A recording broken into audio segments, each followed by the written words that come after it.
اعوذ باللہ من الشیطان الرجیم بسم اللہ الرحمن الرحیم۔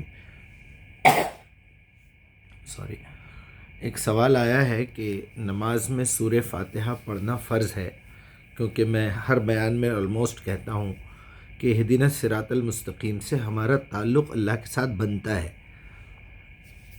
نماز کے لیے ہم لوگ ٹھہر کے جب سورہ فاتحہ پڑھتے ہیں، اس سے پہلے ہمارے بڑوں نے ہم کو تو یہ بھی سکھایا، مجھے حدیث میں تو یہ چیز نہیں ملی کہ تم نماز کے لیے پہلے ٹھہرو تو کنسنٹریٹ کرو اپنے آپ کو، انی وجہتو، میں نے تو پوری توجہ کر لی، وجہا، اس کی طرف، اس کے وجہ کی طرف، للذی فطر السماوات والارض، اس کائنات کے رب کی طرف جس نے آسمانوں اور زمین کو پیدا کیا، خالق ہے، حنیفہ، میں پورے کنسنٹریشن کے ساتھ کھڑا ہوا ہوں، ما انا من المشرکین، میں ان مشرکوں میں سے نہیں ہوں جو سامنے ٹھہر کے دوسری طرف سوچتے رہوں، یہ شرک ہے۔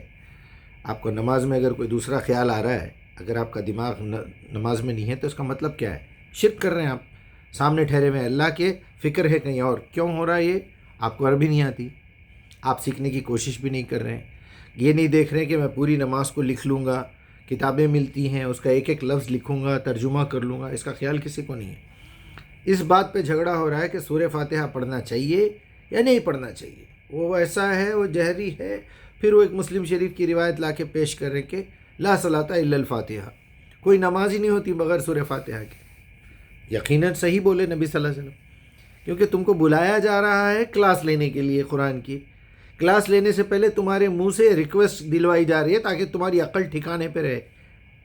ارے بھائی، تمہیں نے تو پوچھا تھا اہدنا الصراط المستقیم، یہ لو صراط مستقیم کی ایک دو آیتیں، تو امام صاحب کا کام ہے، یہ دو آیتیں میں پڑھ کے سنا رہا ہوں، آج کے موضوع، آج کے مناسبت کے حساب سے ہے، یا لوگوں سے پوچھے کہ بھائی آج بتائیے آپ لوگوں میں سے زیادہ پرابلم کس کا ہے؟ پیسے کا پرابلم ہے، صحت کا پرابلم ہے، دعوت میں کوئی پرابلم آ رہا ہے، قرآن کی دعوت میں، وہ تو تصور بھی نہیں ہے۔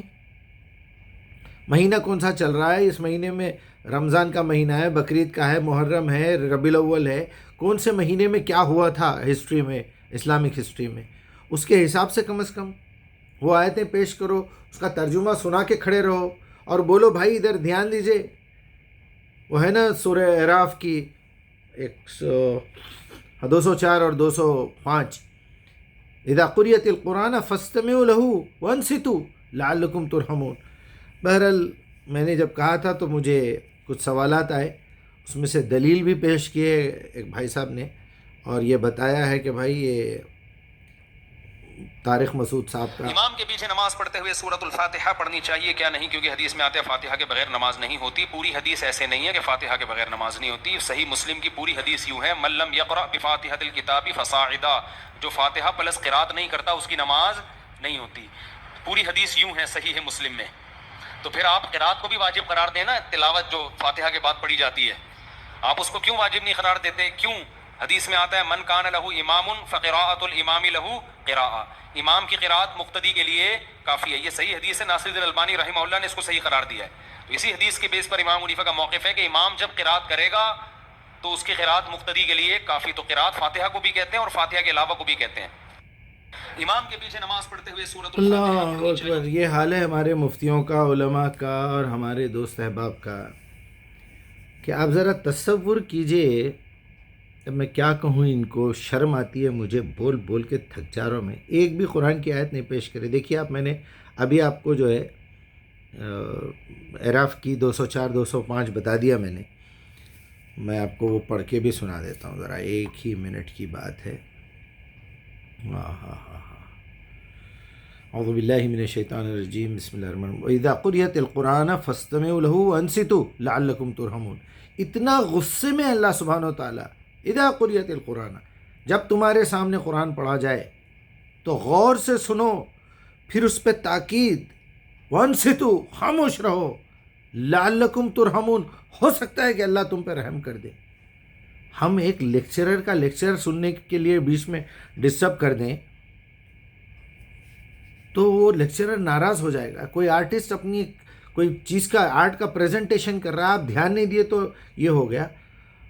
امام صاحب خطبہ دے رہے ہیں، وہ یہی ہے نا سورہ جمعہ یا سورہ حج میں، کہ وہاں نبی صلی اللہ علیہ وسلم خطبہ دے رہے ہیں اور وہ کسی منافق یا کسی کافر نے جو ہے وہاں سے گانے والیوں کو لا کے مسجد میں جو ہے مسجد کے سامنے ڈھول بجا کے گانے وانے شروع کر دیا تو سب لوٹ کے باہر چلے گئے. تو یہ پریورٹی چینج ہو گئی نا. تو وہاں سے وہ چیز کو منع کیا گیا کہ کچھ لوگ نماز پڑھنے کے لیے ٹھہرے ہوئے ہیں, قرآن سیکھنے کے لیے آئے ہوئے ہیں.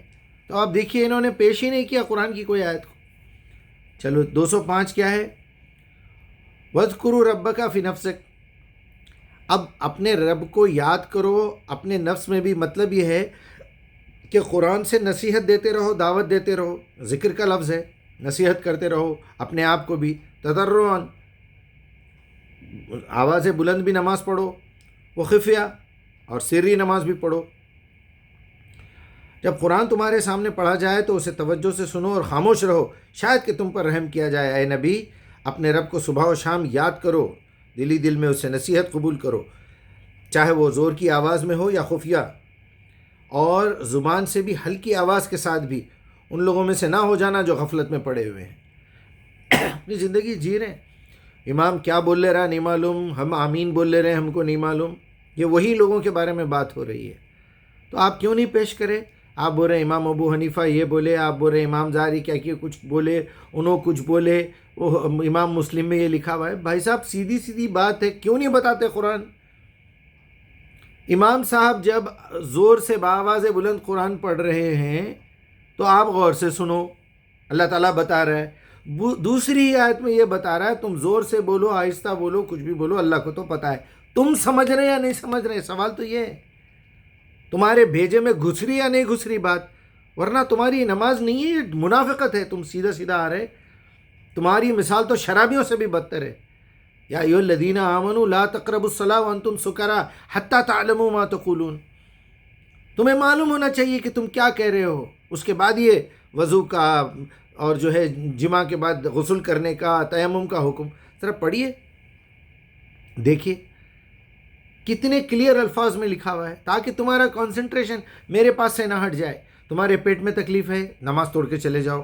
گیسز آ رہے ہیں, نماز توڑ کے چلے جاؤ. پیشاب آ رہا ہے, چلے جاؤ. موشن آ رہا ہے, چلے جاؤ. نیند آ رہی, پہلے سو جاؤ. بیوی سے بستر کرنے کا دل ہے, نماز چھوڑ دو, پہلے جاؤ وہ کام کر کے آؤ. میرے پاس آؤ تو کنسنٹریشن لے کے آنا. یہ نالائقی مجھے بالکل پسند نہیں ہے. سامنے کھڑے ہو میرے ساتھ, میرے سامنے, اور تمہارا دل اور دماغ کہیں اور پہ ہے. ایک معمولی ٹیچر برداشت نہیں کر سکتی, ایک معمولی آرٹسٹ برداشت نہیں کر سکتا, ایک شاعر برداشت نہیں کر سکتا, ایک لیڈر برداشت نہیں کر سکتا. وہ اپنی تقریر کر رہا ہو اور تم جو بکواس کرتے بیٹھے ہوئے. خطبہ جمعہ کے وقت بھی ایک روایت ملتی ہے کہ کسی نے صرف ایسے کیا تو آپ نے فرمایا او کما قال علیہ الصلوۃ والسلام, اس نے ایک لغو حرکت کی. اور اگر کسی بازو والے نے اس کو روکا کہ مت کرو تو اس نے اس سے بھی زیادہ بڑی لغو حرکت کی. کیوں؟ کیونکہ وہ بازو والے کا دماغ خطبے پہ نہیں ہے, وہ بازو والے کے کھجانے پہ ہے. کیا کامن سینس کی بات ہے, کیا لیول کی بات کی ہے نبی صلی اللہ علیہ وسلم نے. نالائق دونوں ہیں. یہ گدھا یہ کرتے بیٹھا ہوا ہے. اکثر لوگ تو دھیان ادھر رہتا, ادھر دھیان نہیں رہتا, ایسے کرتے بیٹھے رہتے غور سے سننے کے لیے. وہ ان کی عادت رہتی. انہیں تو پھر بھی بہتر ہے اس سے. اس نے ایک لغو حرکت کی. لغو حرکت کا مطلب ایک بیکار کام کیا, لیکن اس کا کنسنٹریشن تو ادھر ہے خطبے پہ. اکثر لیکچر سنتے سنتے سوچتے سوچتے ایسا کرتے لوگ. مطلب اس کا دماغ ہے پھر بھی, وہ اندر سے کہیں افسوس میں. ایک لغو حرکت ہے, لیکن بازو والا اس کو روک رہا ہے, اس کا مطلب یہ لغو سے بڑا بیوقوف ہے. بہرحال ہمارے پتہ نہیں, اللہ رحم کرے مولویوں پہ. کتنا قرآن کی دشمنی کرتے یار, کتنا لوگوں کو اللہ سے دور کرتے میرے بھائی. پہلے تو تعلق باللہ کو نکال کے صلاح کو نماز بنا دیے. قیام, رکوع اور سجود کو صلاح صلاح صلاح صلاح, نماز نماز نماز نماز. پورے ترجمے میں نماز کا ترجمہ غلط ہے, صلاح کا ترجمہ غلط ہے. ہر جگہ لے جا کے نماز فٹ کر دیے, حالانکہ وہ ترجمہ صحیح ہے. وہ بے غیرت تو لکھ رہا ہے نماز. نماز کا مطلب ہی صرف جھکنا ہے. نمو نما سے بنا ہوا لفظ ہے, جھک جانا, رکوع سجود, بس. ارکعوا مع الراکعین نکالیے قرآن میں سے, وہ لفظ کو نکال کے پوری آیتوں کی لسٹ بنائیے. وہ ہے نماز. اس کے اندر اگر آپ قرآن کو سمجھ کے پڑھیں گے, کھڑے رہنا نہیں آ رہا بیٹھ کے پڑھو, بیٹھ کے نہیں آ رہا لیٹ کے پڑھو, لیٹ کے نہیں آ رہا ہاتھ خالی ہاتھوں سے پڑھو, ہاتھ بھی نہیں ہل رہے, صرف منڈی سے پڑھو, منڈی نہیں ہل رہی, ہونٹوں سے پڑھو, ہونٹ نہیں ہل رہے, پلکوں سے پڑھو. 8 آپشن ہے. وضو کے لیے پانی نہ ملے تو تیمم کر لو، مگر کنسنٹریشن میرے پاس رہنا۔ تم مجھ سے کیا کہہ رہے ہو؟ وَلَا تَقْفُ مَا لَيْسَ لَكَ بِهِ عِلْمٌ إِنَّ السَّمْعَ وَالْبَصَرَ وَالْفُؤَادَ كُلُّ أُولَئِكَ كَانَ عَنْهُ مَسْئُولًا۔ اللہ اکبر، اللہ اکبر۔ بھائی بہت خطرناک معاملہ ہے، پلیز سمجھیے بات کو۔ آپ اپنے رب کے ساتھ ہیں، پلیز اس کے سامنے جھوٹ بول رہے ہیں جا کے، انی وجہت وجہا للذی فطر السماوات والارض وحنیفا وما انا من المشرکین بول کے شرک کر رہے ہیں۔ پھر ایسی بڑی معتبری کر کے بولتے ہیں صلو کما رأیتمونی اصلی، نماز اس طرح پڑھو جیسا مجھے پڑھتے ہو دیکھ کے، بس اتنا ہی کام ہے۔ یعنی ایسا کرتے تھے نبی صلی اللہ علیہ وسلم۔ نبی صلی اللہ علیہ وسلم نماز سمجھ کے پڑھتے تھے۔